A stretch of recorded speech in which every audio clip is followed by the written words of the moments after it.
Good evening, my fellow Americans. First, I should like to express my gratitude to the radio and television networks for the opportunities they have given me over the years to bring reports and messages to our nation. My special thanks go to them for the opportunity of addressing you this evening. 3 days from now, after half a century in the service of our country, I shall lay down the responsibilities of office as, in traditional and solemn ceremony, the authority of the presidency is vested in my successor. This evening, I come to you with a message of leave-taking and farewell, and to share a few final thoughts with you, my countrymen. Like every other citizen,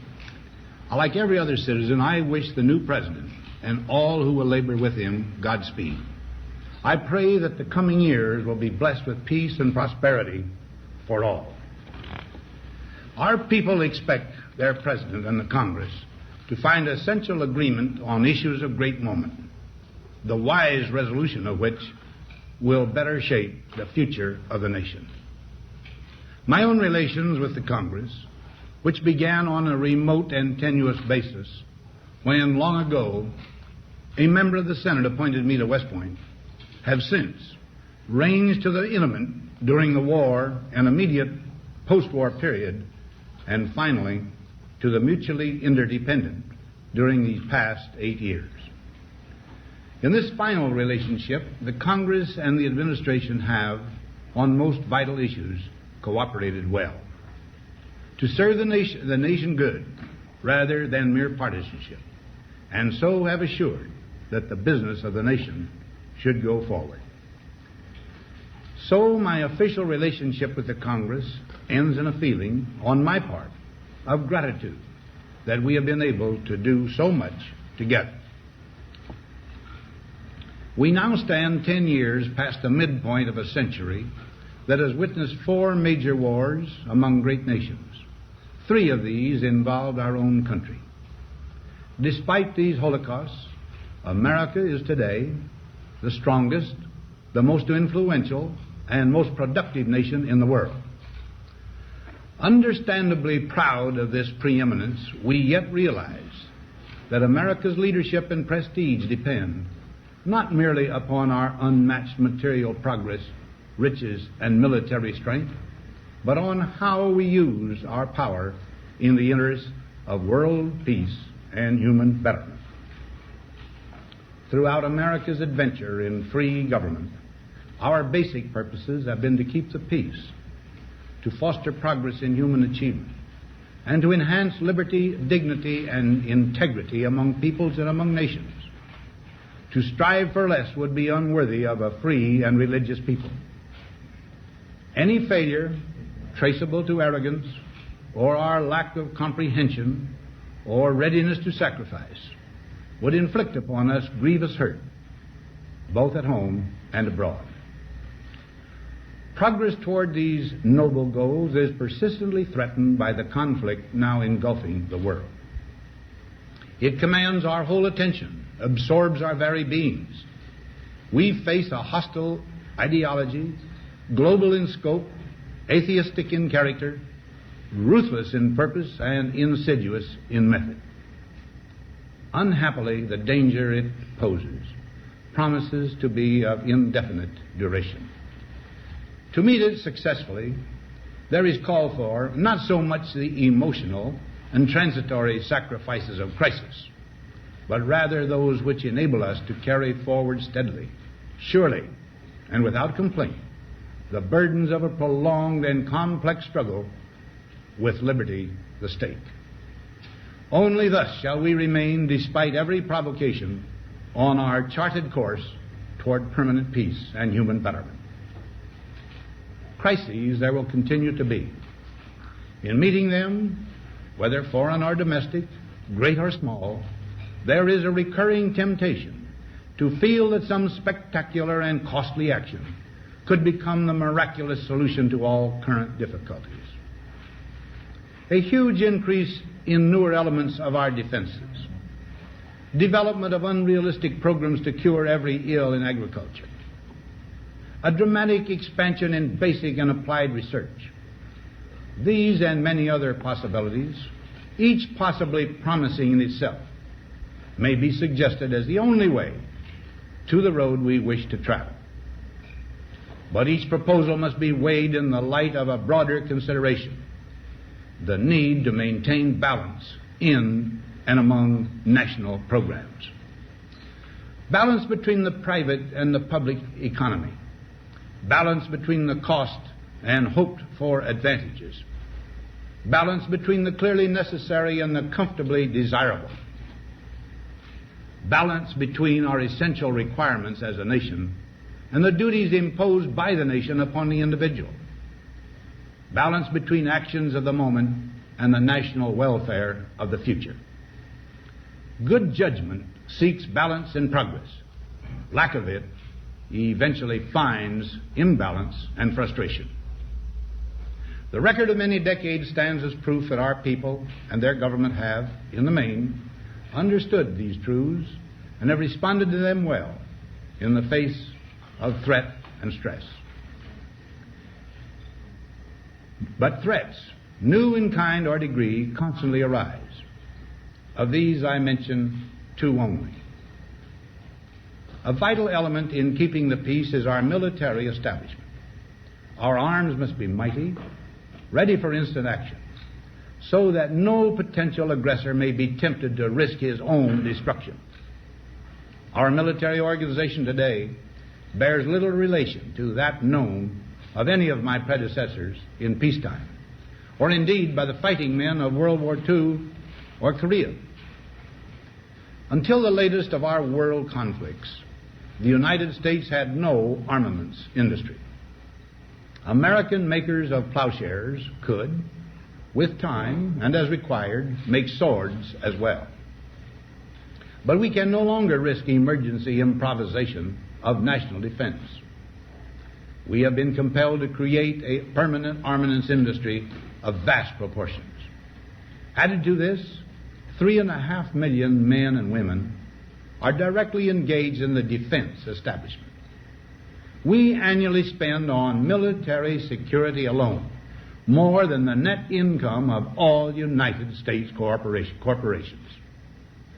Now, this conjunction of an immense military establishment and a large arms industry is new in the American experience.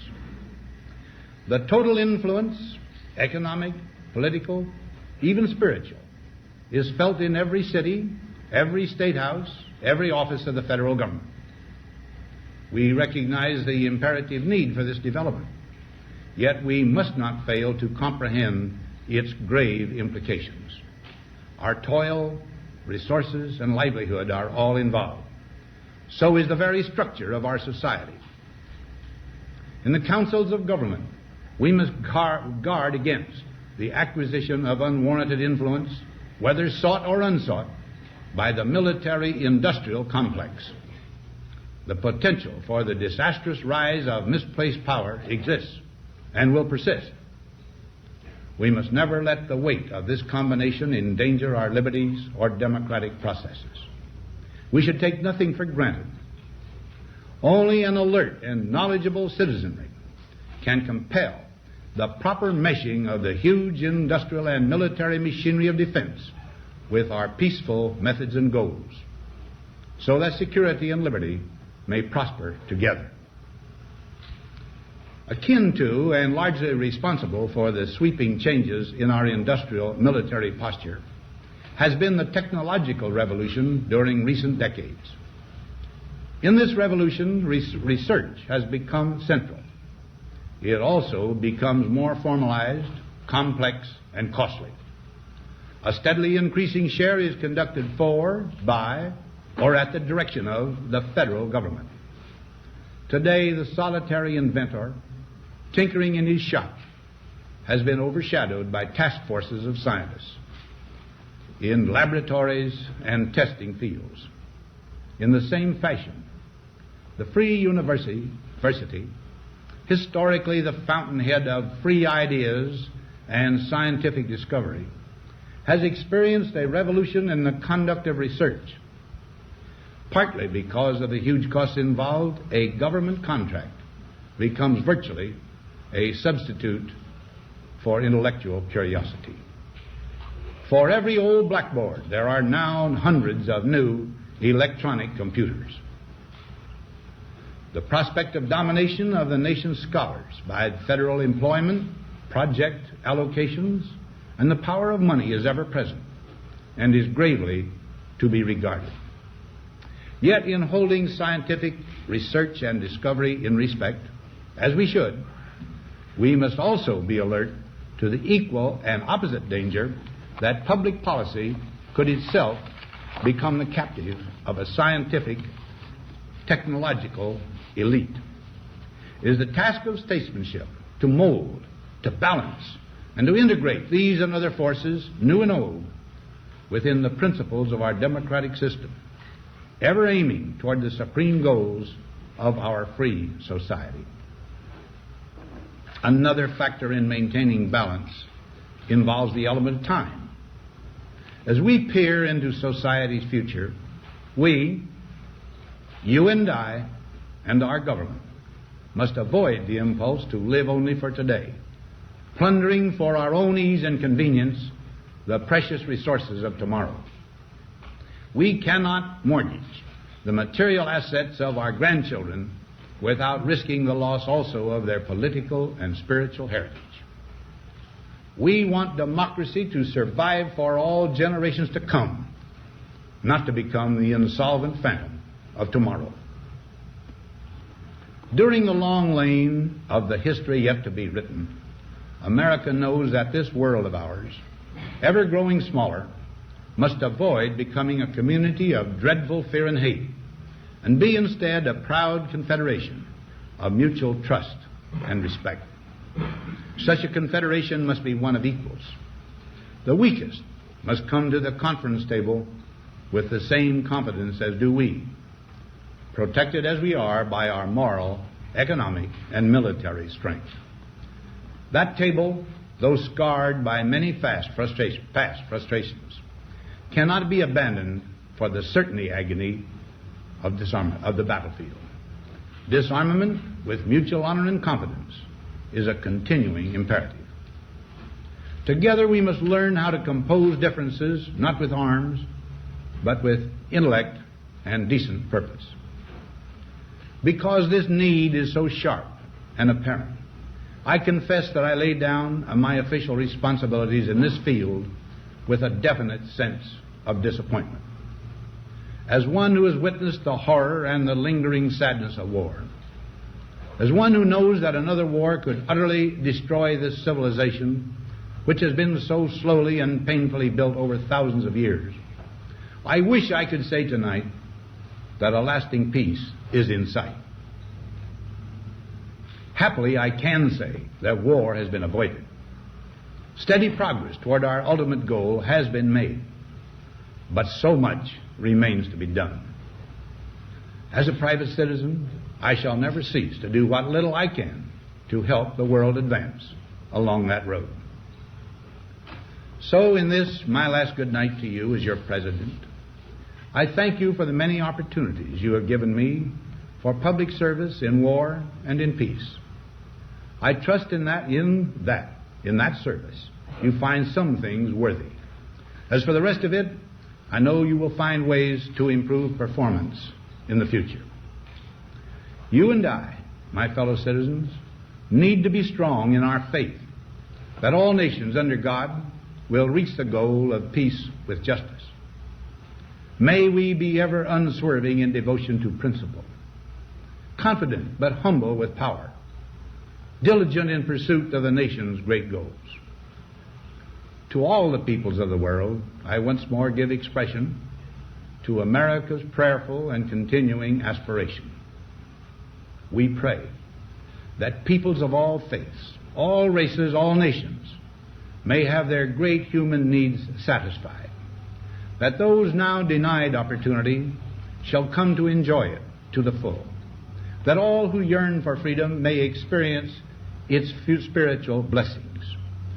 Those who have freedom will understand also its heavy responsibility.